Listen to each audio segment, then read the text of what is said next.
Alright, so before I start talking about transplanting these seedlings, I figure we would start with the last seedling check indoors right before I transplant them, so that we can see the state that they're in before they go in the ground. So this is Seedling Checkin number 5. So all my seedlings are doing really well. As you can see, they're flourishing. The strawberries in the black rectangular container, they're the only ones that are growing very slowly, so I'm thinking by the end of summer I'll be able to plant them in the ground, because they're still kind of really little. I guess I could plant them now, but I won't. I won't plant them yet. I'm still gonna try and wait for them to grow a little bit bigger. The strawberries in the brown pot are definitely ready to be planted outside, which I'm super excited about. Marigolds have bloomed a couple of times now. Now this is the first seedling check-in for the zucchini and the cucumber, and they are doing very well. They shoot up extremely fast. Like, as soon as they sprout, they like shoot up really quickly, which is why I planted them in the yogurt containers. But yeah, that's why you don't have to plant them too early, because they sprout very fast. Like, I think these sprouted literally within a couple of days. My basil is also looking very good and ready to be planted in the ground, which I'm gonna be planting it like directly underneath the tomato plants. Now my other spices, they're all kind of a little small. And none of them really look like they're ready to be planted anywhere, but I still might put them in a pot or something. I don't know, we'll see. My tomatoes, however, are looking very good and very ready to be planted in the ground. They also shoot up very quickly, like they grow very fast. Specifically the Sweet 100 cherry tomatoes grow really quickly, and it makes me wonder if I should plant them a little bit later than what I typically do. Anyway, on to transplanting. Now, before actually transplanting your seedlings into the garden, most people do what is called the hardening off process. This process is to gradually acclimate the plants to the outdoors, since they've been inside with consistent temperatures and humidity and light, so they don't know what it'd be feeling like out there. Basically, you place the plants outside for a few hours a day, every day, and gradually increase the amount of time that they spend outside to increase their chances of survival when you put them into the garden. And you want to start this process roughly about 2 weeks before you're planning on transplanting. That way your plants have adequate time to get used to the elements. Now, you want to start off by placing them outside for like an hour, and then I would increase it by an hour each time. But on sunny or really hot days, maybe place them inside of like a plant shelter or in a shadier area where it's not too hot and they're not getting such direct light, because that can just kill them immediately. And I would also suggest that they are thoroughly watered before you do this process. And obviously, if the temperatures or the weather outside is just too extreme, like if there's a storm going on, then don't, place them outside that day. You're definitely going to want to monitor them and keep an eye on them while they are out there to make sure that creatures aren't eating them or they're not drying out or wilting from the heat, etc. Now, saying all that, I have tried this hardening off process in the past, and it does not work for me. But this time I've come up with a solution. So in my last video, I made some frost cloths or plant cloths, whatever you want to call them, out of an old bed sheet. And my plan is to put those around the plants, around my seedlings when I put them in the garden, so that they can basically get used to the elements outside without completely being exposed to them.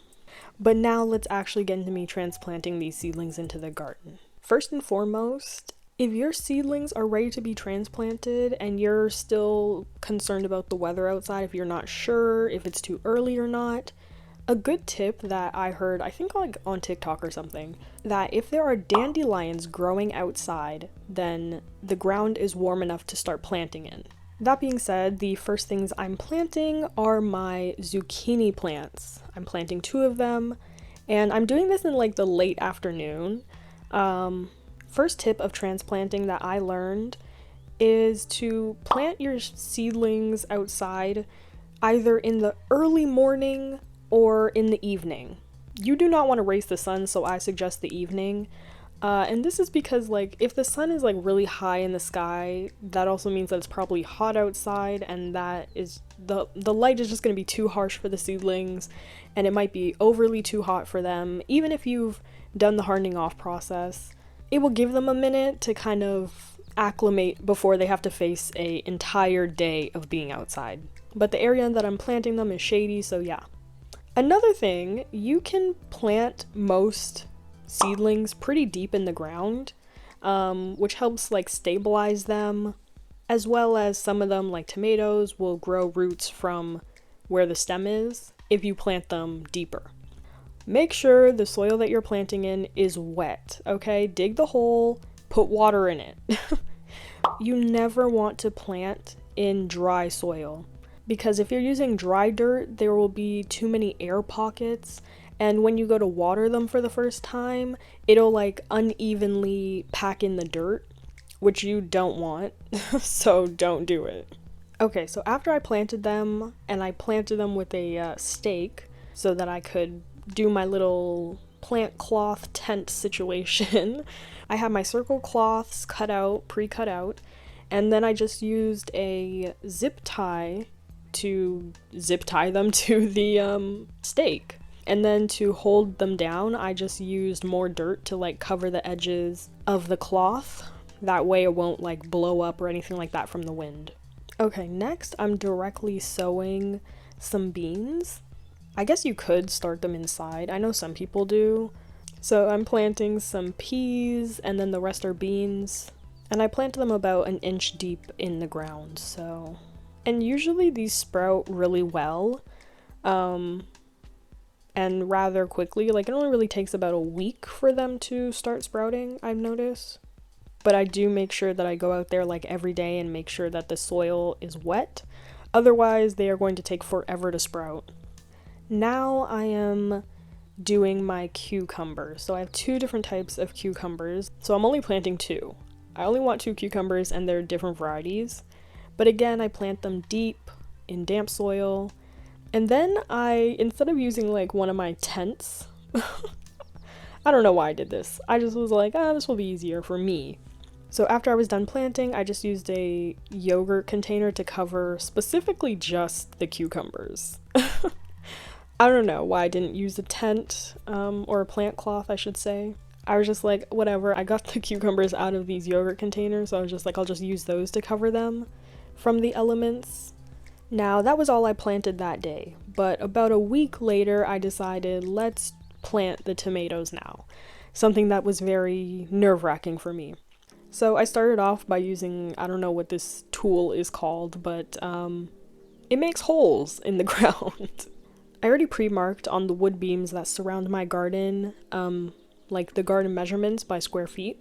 So via my my garden map that I did, all the way at the beginning of this process, I used that to determine where I wanted my tomatoes to go. And then I pre-dug all the holes for my tomato plants. I suggest that you do this as well, pre-dig your holes, because it'll make planting much faster, when you get the hard work of digging up the holes out of the way. And it also gives you a clear view of where your plants will all go and how far away they should be from each other. Plus it leaves room for adjustment, because you can be like, oh, maybe this hole's a little too close to this one, I can move it over. Instead of starting to plant and then you're like, oh, these plants are a little bit too close together. You know what I mean? Now, tomato plants can definitely be planted very deep in the ground.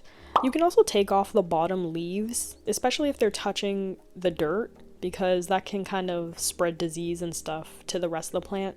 And then because they're quite tall, I made sure to use a little bit of string to tie them on the stake. And these are pretty thick and tall bamboo stakes that I'm using for these, because the tomatoes get very tall and very heavy because they're indeterminate tomato plants. I also placed 1 or 2 sprigs of basil underneath each tomato plant Some of them were kind of smaller than others, so I don't know how well they'll survive, but we'll see. And then just like my cucumbers and zucchinis, I put the plant cloths around them and then zip tied them on to the stake. And you will also notice how bright it is outside because I'm doing it in kind of like late morning. But I figure it was okay because I'm using the plant cloths, so it's okay that I'm planting like, you know, at 9 o'clock in the morning when the sun is already very much up. I just didn't want to wait till later that night to do it, so I was like, let me get this done now, because I was very scared to put these tomatoes in the ground, so I was kind of procrastinating. Okay, so a few days later, I decided to go and take a good look at my cucumber plants, and when I pulled that yogurt container off, they were dead. Like, they were not even attached to a stem. It was just leaves sitting upon dirt. And I was like, And so I was like, okay, I'm gonna have to replant them. This is why I keep backup seedlings, okay? Just in case that they don't make it through the transplanting process. So I dug some more holes and I replanted them. And this time I used the plant cloths because, you know, don't use a plastic container with no ventilation, no proper ventilation to cover your plants. Just don't do it. It won't work, clearly. I think just because it's not getting enough light and it's probably trapping too much moisture because it's plastic. You know, the only ventilation really was a tiny hole because it was used as a seedling container. So, moral of the story, keep backup seedlings and don't use plastic to cover your plants. Use a plant cloth. Alright, so this is our first transplant check-in, but this is overall seedling check-in number 6.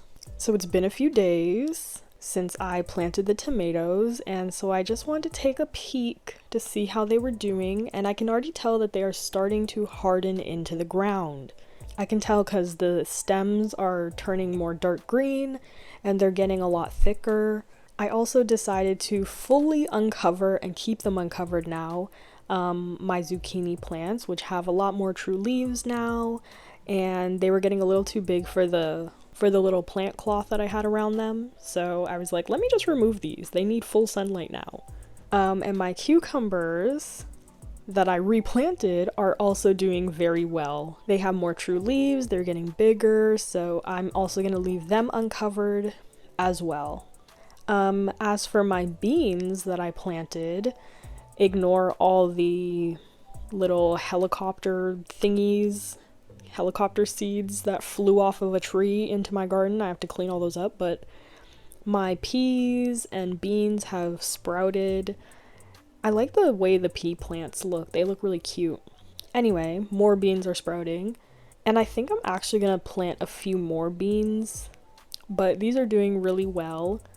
I also didn't film this, but I did end up planting some spinach seeds as well, just directly sown into the garden, just to see how they would do. I just planted a couple. And then the lettuce that we found when we were prepping our garden is also doing very well. I have 3 little bushes there and they're looking good. And then my strawberry plant from last year is doing very well, and you know, it's starting to put out quite a few strawberries. It is an alpine strawberry plant, so the strawberries will not grow bigger than what you pretty much see them. But I found one like really red one, and I'm like, oh my gosh, I can't wait to try them. So yeah, overall our transplants are looking quite good and everything is going well. I don't want to jinx it, but thus far everything's good. Alright, now it's, I don't know, maybe like another week later, and I've decided to transplant my strawberries, specifically the ones in the brown pot. I don't think the ones in the black pot are ready for it yet, so it was a pain to actually get them out of the pot, by the way, and like separate them, but I ended up doing it, and most of these are alpine strawberries, I assume. I think some of them might be from my fridge, but I can't tell them apart. Strawberries, they all kind of look the same. And I almost like forgot to film this. Like I started and I was like, oh, maybe I should film this. So then I grabbed my phone and like propped it up. But yeah, I just kind of stuck them in the ground like any other seedlings. I put a couple together because it was really difficult to separate all of them. And I just dug like little holes because the roots are not super long or deep. So you don't have to plant these very deep, okay? Just little holes, made sure that there was water in them, and then, you know, made sure that the plants were kind of snug in there. And again, I was going to cover them with a cloth, a plant cloth. Now, this is actually an old flag. This is an old flag that we took off the flagpole recently that has like some rips in it from last year. So I was like, I'll use that to cover my strawberries, because the plant cloth that I was going to use to cover my strawberries was a little bit too short. So I was like, let me just use this flag that is sitting there and we're about to throw away anyways. And I also used like some rocks and bricks and stuff because, you know, it's a flag. It's very lightweight, so I didn't want anything blowing away in the wind or anything like that. And just an overview of my garden that looks crazy and has all these little white tents in it. But everything is looking good. And that is the end of me transplanting my seedlings into the garden. Again, I do have some more strawberries to transplant eventually, but for now we're good. Well, I still have a whole bunch of backup seedlings just chilling in my room, and I'm like, I don't know what I'm gonna do with these. And then I still have some of my spices that I'm probably just gonna put in like a small pot. But until then, Seedling Check-in number 7. Yes, you're getting 3 seedling check-ins within one video. I mean, a lot has happened. All the plants are looking quite good. I have uncovered the tomatoes. So none of my plants have tents on them anymore except for the strawberries. They are all looking good. They're getting a darker green color to them. Here are my zucchinis. Look at them. They're putting out more true leaves. Although I did think they were gonna get like a lot bigger. I'm like, why does it look so small still? Anyway. And it looks like they're like growing like little buds. And I'm like, no way they're flowering. Not yet. But I guess I will deal with that problem as it arises. My beans and peas are looking really good. The peas sprout up very quickly, so they're growing very well. I know my bean plants, they're all looking a little chewed up. I don't know why they always look like that. I guess bugs are eating them or something. I don't know. And I did end up planting more beans, and I think I might end up planting even more. But we'll see. So they're also starting to sprout now, the ones that I ended up planting a little bit later. And you may also notice a trellis, sort of. So as my beans and peas started to get bigger, particularly the peas because they shoot up pretty quick, I was like, okay, I have to start making a trellis. And my idea was that I would have these 2 stakes that I already had set up before I even planted the beans. As they started to grow, I could use some string and some zip ties to secure the string a little bit better, and basically just weave the plants in and out of that as they start to grow, right? So that's what I'm doing here. And I didn't do the whole thing. I just did like I don't know, maybe like 2 feet tall. As the plants grow, I'll just add more string. Also, I'm not wearing my tie-dye shirt. I'm wearing a different shirt because I was not planning on doing this on this day, but I was already doing stuff outside in the backyard, so I was just like, okay, let me do this while I'm out here. Anyway, my cucumbers, I don't know which type of cucumber this is, like what variety, I couldn't tell you because I didn't label any of my plants. Now, I have them labeled on my little plant map, but not actually in the garden. So I don't remember which is which, but I guess we'll see when they start, like, you know, growing fruit. I definitely had to, like, move the tents off of my tomato plants because they were growing so tall so quickly that, like, the tents couldn't keep up with them, and they were, like, getting, you know, mushed down within the tent. So I was like, okay, I gotta take these off. So this video is a few days after, I think 3 days after I took them off, and you can see the leaves are starting to, especially the new ones that are coming out, are really dark green, and the stems are getting thicker and they have almost like a purplish tinge to it. That's how I know when the tomatoes are like hardened into the ground. The basil also is doing well, especially the bigger basil plants that I put underneath the tomatoes. I'm also noticing my tomato plants are starting to put out like little shoots in between the main stem and then like the branches, which when you start seeing those, you gotta start picking them off because you don't want your tomato plants to be like getting more and more bushy unnecessarily. You want them to focus on growing tall and strong and putting out fruit, not growing more random arms. But I'll talk about that more later in another video. And then we have the spinach that I've planted, which is starting to get a little bigger. And then of course my found my found lettuce or whatever is also doing really well. These are the 3 lettuce plants that I found randomly in my garden that definitely, like, I guess the seeds or whatever blew over from my neighbor's garden because my neighbor's growing a ton of lettuce, so. And now just a quick check on our strawberries. I was just peeking through like one of the holes. I didn't want to remove the whole thing because that would be annoying, but you know, they pretty much look the same. But my big strawberry plant from last year is looking beautiful and has quite a few strawberries on it, which is super exciting. I cannot wait to taste what these taste like. In my mind, they taste magical, but they probably just taste normal. And my marigolds are continuing to look beautiful and bushy, and they have more buds, so they're gonna continue to sprout more flowers. So yeah, that is seedling / transplant check-in number 7. And that is the end of me transplanting my seedlings.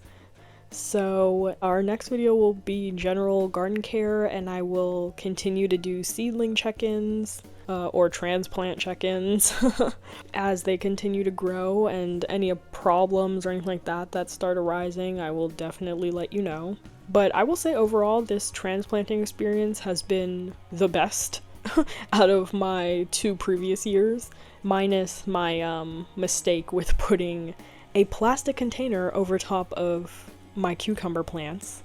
So yeah, I will see you in the next video. Bye!